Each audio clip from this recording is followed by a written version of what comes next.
আসসালামু আলাইকুম এভরিওয়ান। দেখতে পাচ্ছেন আমার সামনে একটি ধুতরা ফুলের গাছ। এটি সাধারণত বুনো পরিবেশে ও বাগানে জন্মে। এটি মূলত আলু ও টমেটোর পরিবার।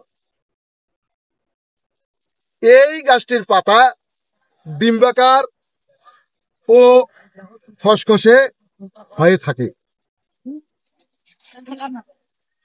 এর ফুল সাধারণত সাদা ও বেগুনি রঙের হয়।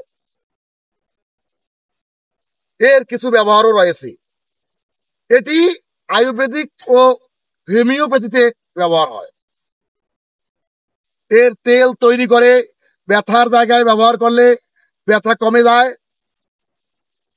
তবে মনে রাখবেন, এর প্রতিটি অংশই বিষাক্ত। আমাদের সঠিক জানার জন্য ভিডিওটি মূলত তৈরি করা হয়েছে। বিদায় নিচ্ছি, আল্লাহ হাফেজ।